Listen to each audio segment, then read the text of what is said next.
Hello, and thank you for joining us with our session. It's Alive, bringing STEM to life with AR/VR. That's augmented and virtual reality. My name is Ben Peterson. I'm an account executive covering Utah for a company called Z Space. We are an augmented and virtual reality company really focused in STEM and career and technical education from elementary school all the way up to post-secondary. But we're going to talk about the use of AR, VR today uh, to help bring things to life for your STEM students. So let's get started. I'm going to start off with just a video to kind of set the tone here. I want to see if you find this just as interesting as I do. So here's the video. My experience is you go talk to kindergarten kids or first grade kids, you find a class full of science enthusiasts. And they ask deep questions. What is a dream? Why do we have toes? Why is the moon round? What's the birthday of the world? Why is grass green? These are profound, important questions. They just bubble right out of them. You go and talk to 12th grade students, and there's none of it. They've become leaden and incurious. Something terrible has happened. I hope that video had just as much of an impact for you as it did for me the first time I saw that.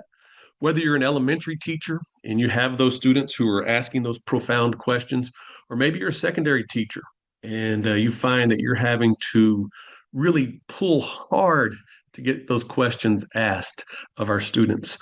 I think it all comes down to curiosity.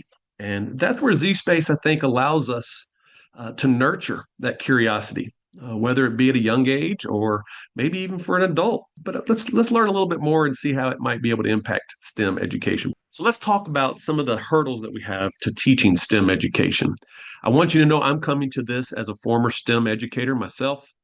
I was a fifth grade elementary math and science teacher, and as well, I was a middle school science teacher before ultimately becoming a CT director for my school district. So I've seen STEM at virtually every level within K 12. And that video really spoke to me because I saw that happen with our students. I saw my elementary students asking great questions and coming into class with inquisitive minds. Uh, as we got older, though, I saw that drop off.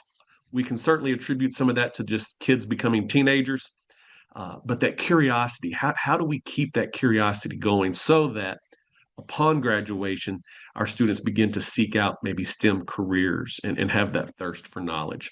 So, what are some of the hurdles that we have in teaching STEM K 12? Here are some that come to mind that I think of, and I'll be honest, I wanted to double check and see what some AI models proposed as hurdles to STEM education, and certainly there were some that were at the forefront of my mind. So lack of resources, those STEM resources, where do we store, all the things that go within a STEM class, those hands-on activities that are required obviously have a lot of materials. So where do we store that? How do we afford that? Who purchases those? Who takes care of those throughout the school year? What about our curriculum constraints? Does our school even really allow us to embrace STEM as a subject? Do we focus maybe too much on standardized testing? If you look at the research, it certainly suggests that STEM education can assist in bringing up scores in math and science and reading as well. But sometimes our curriculum's very rigid, geared towards those state tests. And the room that we have left for innovation and those STEM lessons can often be put on the back burner. Student engagement, kind of like the video said, at some point that engagement begins to kind of trickle away. Um, it can be intimidating for our students, right? Maybe they think, oh, this is for somebody else. This isn't for me. STEM's just for this type of student. And then time constraints. Certainly, as a science teacher, I understand the time that it takes to set up our labs, to clean up those labs, to get them prepared or cleaned up and ready for the next class.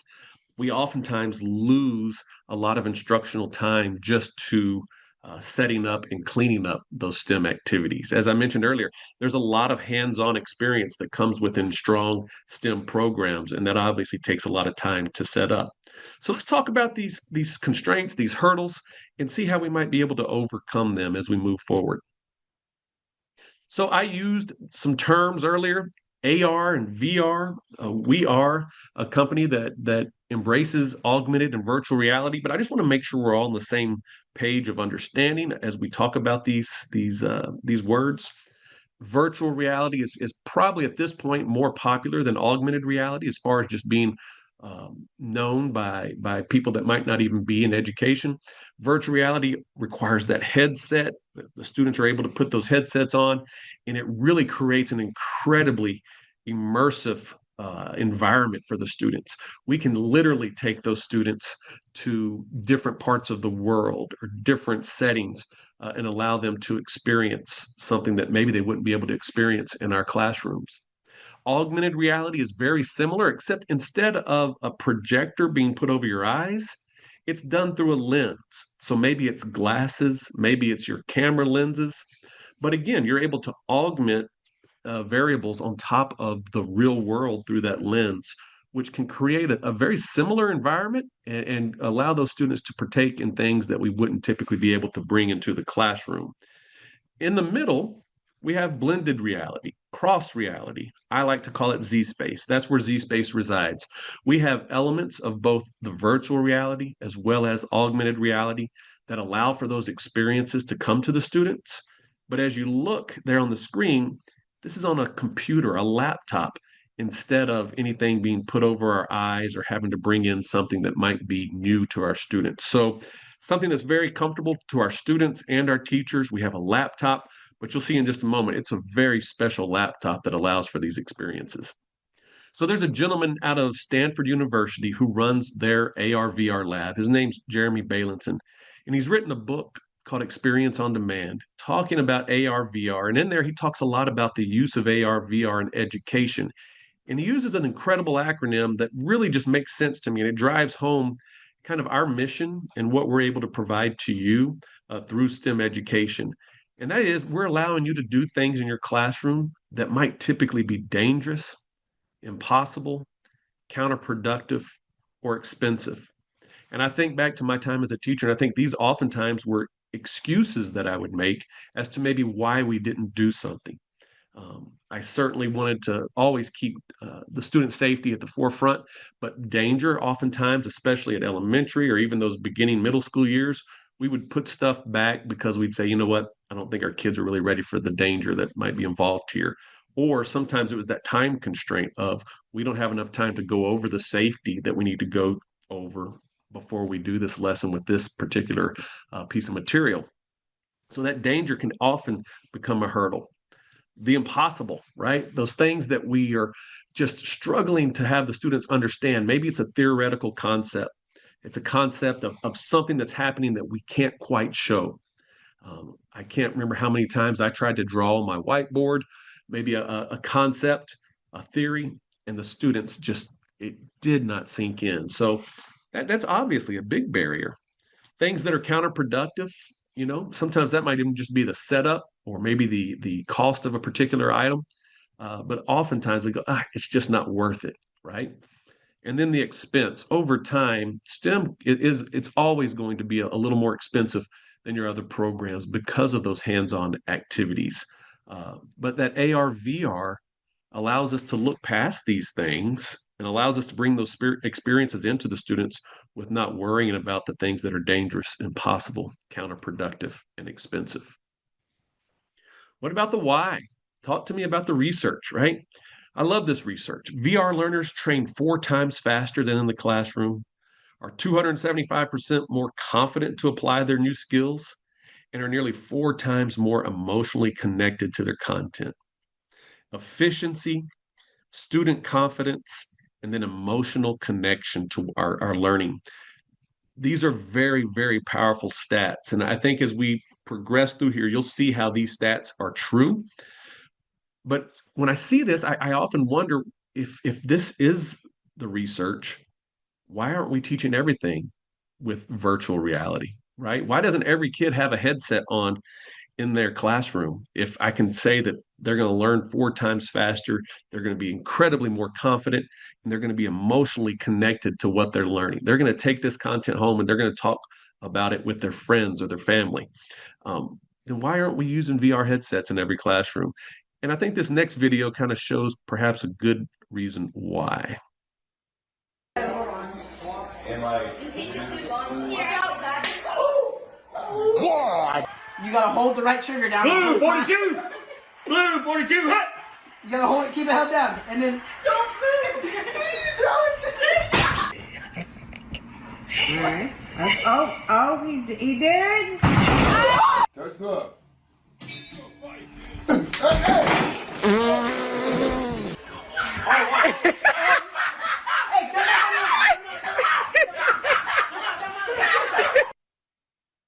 I hope you enjoyed that video as much as I do every time I see it. Virtual reality is, we said earlier that it's immersive. Sometimes it might be a little too immersive. So whether you're teaching, elementary students all the way up to maybe even post-secondary students, when we see how immersive this experience can be, it can often be scary. And that's where ZSpace comes in. Our approach is very similar when it comes to the immersiveness of the content. However, because it's on a screen, our students are seated. They're sitting in front of a computer that's allowing them to see this experience. But as you see down here on this slide, there's incredible depth perception on this device. Instead of looking at a computer, it really feels like they're looking at a portal. The computer will follow the student's head. And so the students are able to look around objects just by leaning to the left, leaning to the right, maybe peering down or peering up. Those objects will move and become immersive in that screen. And then my favorite part is the kinetic realism. Instead of a mouse, we utilize a stylus. And that stylus allows the students to point at the screen, attach the stylus to an object on that screen, and literally pull the object out of the computer, allowing them to manipulate the objects, look around the objects, and do things that we typically wouldn't be able to do. I know that's really hard to comprehend. And the reason I know that is because it's hard to explain with words. So I'm going to show you a quick video just showing you a small sample of some of the experiences that students get with ZSpace. ZSpace is really spectacular. Amazing. Awesome. They're really cool. It's very awesome. It's fun. Kids are learning at a higher level because now they get to see it, manipulate it visually, kinesthetically, auditorily. You're not using glasses that you can lose, fall off your face. They get a more in-depth understanding of the concept. ZSpace has taken my level of understanding to another level. We can't get everything we need in a school system, but this is going to afford the students an opportunity to go through that lab, learn, see, and do. Sometimes it's hard to have 25 collaborators for everybody. With a system like ZSpace, everybody has a workstation and they can have all the components right there. We get into that lab and they take off. They're okay making mistakes up there because it's fun for them. You have to try over and over until you can get it right. And it's really, really fundamental to learning. It could possibly ignite future doctors and dentists and different scientists. Exposing our students to different careers and different pathways gives them the skills they need, not only for academic, but social success throughout their lives and careers.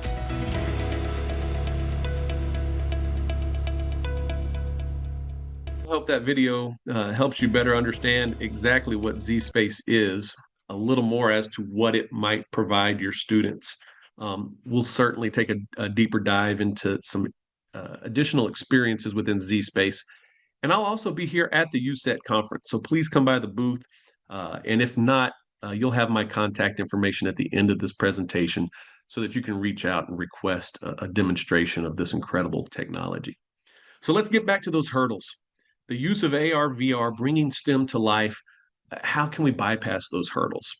So when we look at the lack of STEM resources, this is one of my favorites to show because one of my favorite things to teach was anatomy when I was a science teacher. And when we did that, when we talked about body systems, the structure and the function of our body systems, one of my favorite activities was the frog dissection.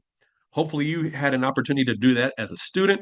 Maybe it was something you enjoyed, maybe it was something you didn't really enjoy. But what if we were able to do this virtually? So at ZSpace, we obviously have a ton of human anatomy. As a matter of fact, we have head to toe human anatomy, every body system.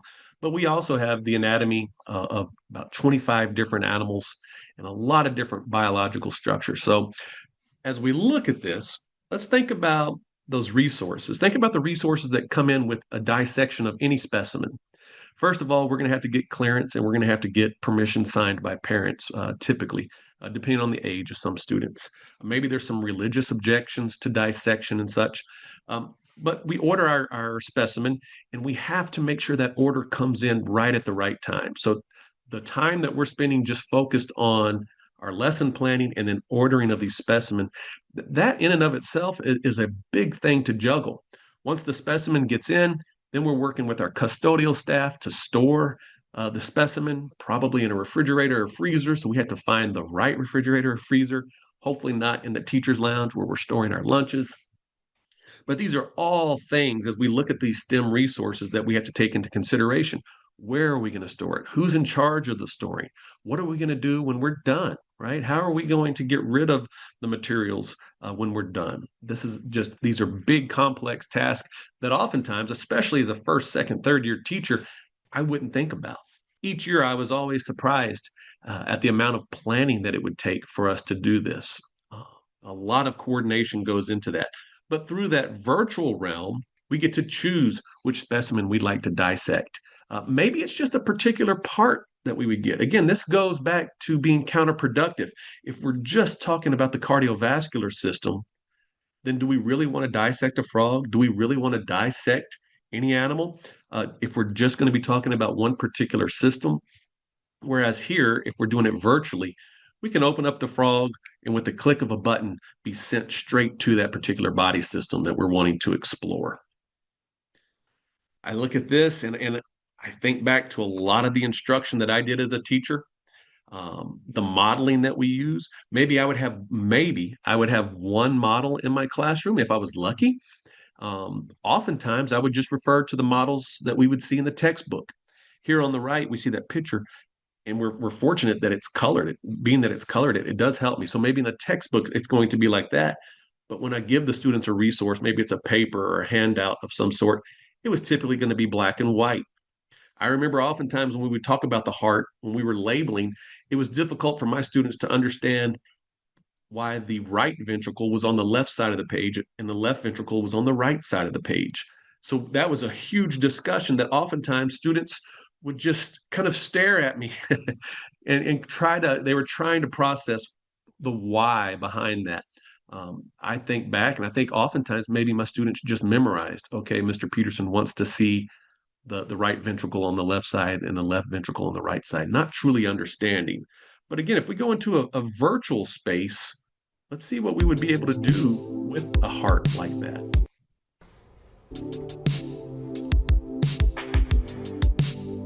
So this is an example of the heart that we have on our page, our demo page. You have the ability to pick it up. Not only do you have the ability to pick it up, move it around, but you also have the ability to go inside the heart. I think here, as the student would twist the heart and turn the heart, they would truly understand why that right ventricle is actually on the left side of the paper and vice versa with the other. I also have the ability to do things that are impossible. By opening up that heart while it's beating, students can look at those ventricles. They can look at the ventricular valves and see how the tricuspid is different than the bicuspid valve. These are things that I was never able to show my students. And so I personally see the value here, and I hope you do as well. What about the curriculum constraints? Like I said earlier, oftentimes we're really focused on standardized testing, particularly our literacy rates, our math, and our science.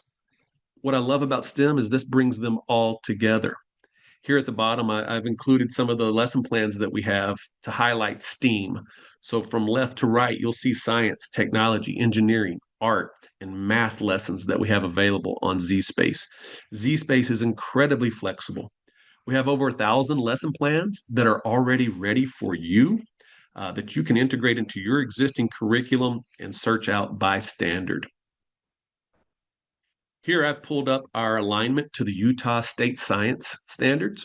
So as you see here, there's just a few, there's over 1,100 lessons that are already tied to your particular standards. That's not where it stops though. These lessons are here to guide you, to get you introduced to what we do and how we do it. And our goal is for you to take those experiences and expand into other existing curriculum. Think back to those lessons where maybe you have something that's just a bit too counterproductive or maybe something that's a bit too dangerous. How could you incorporate virtual reality with Z-Space to give your students those experiences you've always wanted to do? Our lessons, they come complete with questions, with activity guides, step-by-step instructions for you as a teacher, and step-by-step instructions for your students so that it's a seamless integration into your existing STEM curriculum. How about the lack of student engagement? I hope that videos that you've seen thus far have kind of piqued maybe your interest, therefore leading to engagement with you.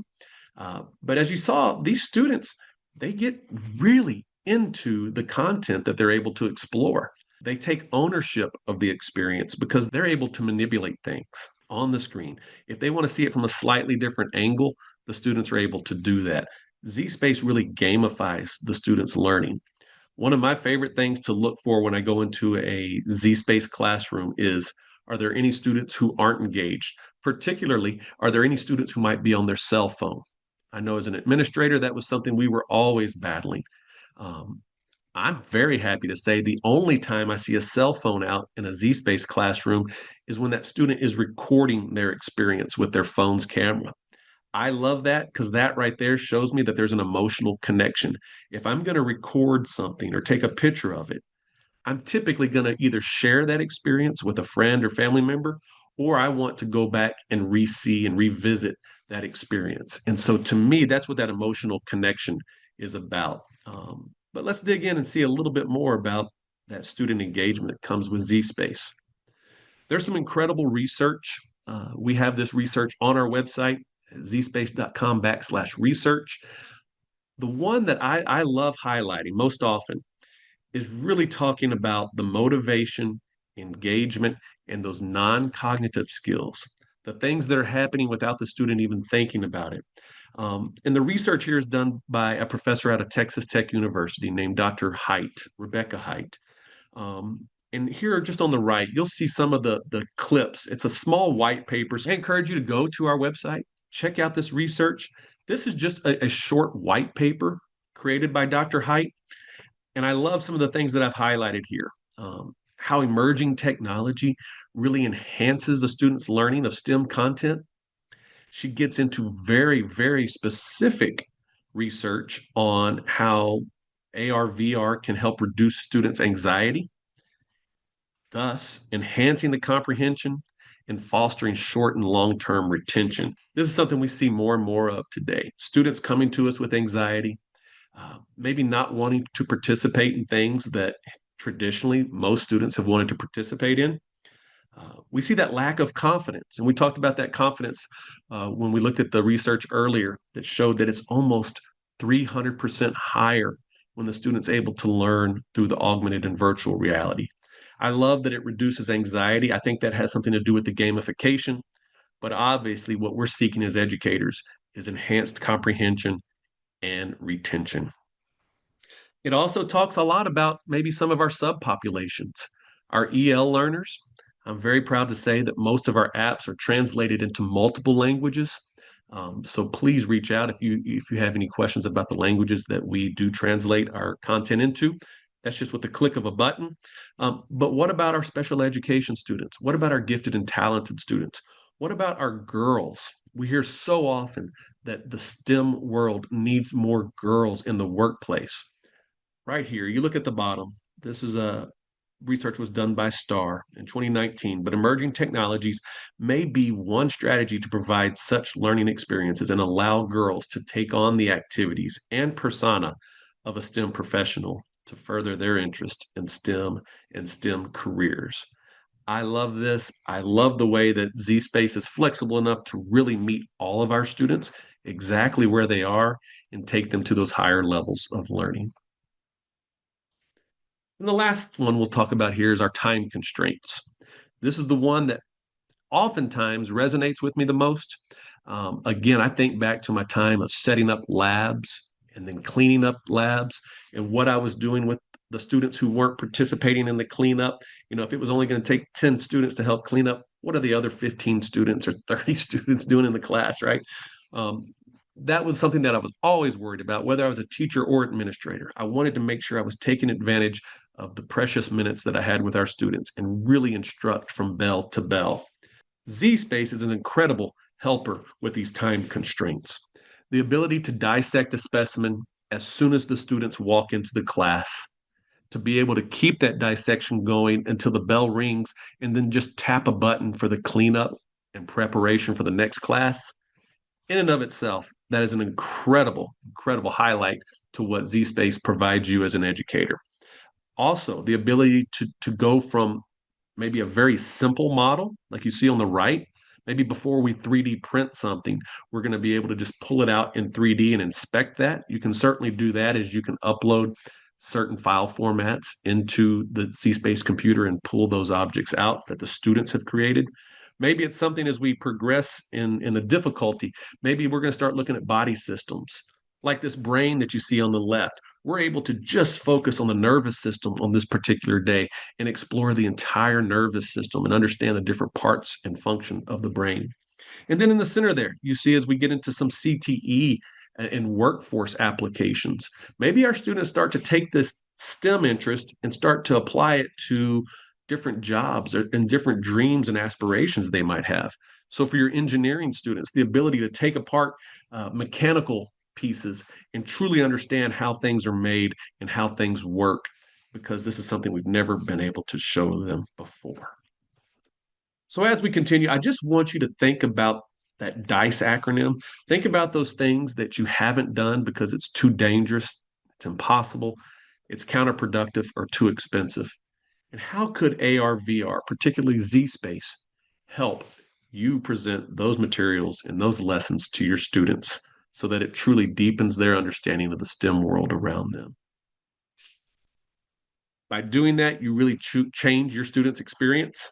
I love that curiosity is often inspired, your understanding is deepened, your outcomes are improved, student motivation is higher, your students are engaged, and ultimately, what we're all doing as educators is preparing our students for the world ahead of them, preparing them and inspiring them for the STEM workforce.